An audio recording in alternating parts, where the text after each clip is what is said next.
បាទសួស្តីបងប្អូនដែលនិយមចូលចិត្តលេងបាក់សីកីឡានិងការចិញ្ចឹមសត្វទាំងអស់គ្នាបាទសម្រាប់វីដេអូនេះដែរគឺខ្ញុំថតម៉នពេលខ្ញុំសីវារួចហើយឥឡូវនេះយើងដាក់ហាលវាពេលព្រឹករលឹមប្រហែលជាម៉ោង7ជាងហ្នឹងដើម្បីឲ្យវាស្ងួតរោមបន្តិចនឹងដាក់ចំណីវាស៊ីរួចមកយើងក៏បញ្ចូលក្នុងទ្រុងធំវិញអញ្ចឹងអាមេអំបៅនេះគឺដូចខ្ញុំនិយាយរដងអញ្ចឹងគឺវាមិនទាន់ជាជើងមែនតើទេវានៅទាន់ជើងនៅឡើយប៉ុន្តែរោមរបស់វាដុះឡើងចិត្តពេញវិញអស់ហើយ 100% ហើយ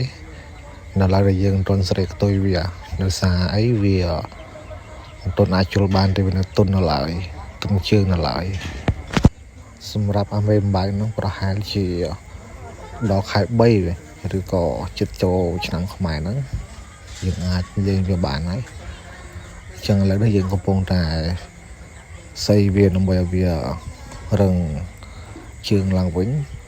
អញ្ចឹងការវាយរបស់វាគឺនៅដដែលទេវាយក្នុងគិរោធម្មតាទេព្រោះថាវានៅទុនជើងនៅឡើយនៅឈឺជើងសម្រាប់ជួយតូចនេះទើបតែដកចេញពីទ្រុងសីឥឡូវហ្នឹងវាកំពុងតែដង្ហក់ហត់វាខានសី2ថ្ងៃ3ថ្ងៃហើយដោយសារខ្ញុំរវល់ការងារពេកតែថ្ងៃនេះយើងបានសីឡើងវិញសីរៀងយូរដែររត់ឡើងដាច់ទឹក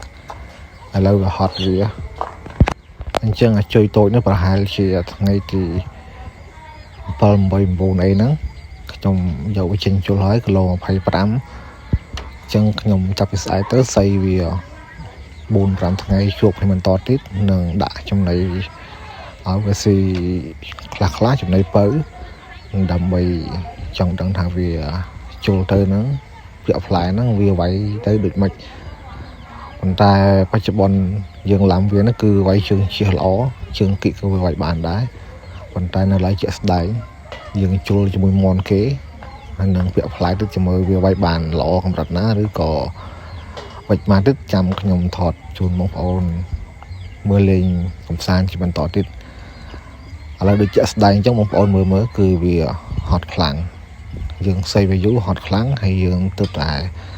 ជូតរោមវាឲ្យភ្លឺវិញដាក់វាហាលថ្ងៃពេលព្រឹកប្រហែលជាម៉ោង7ហ្នឹង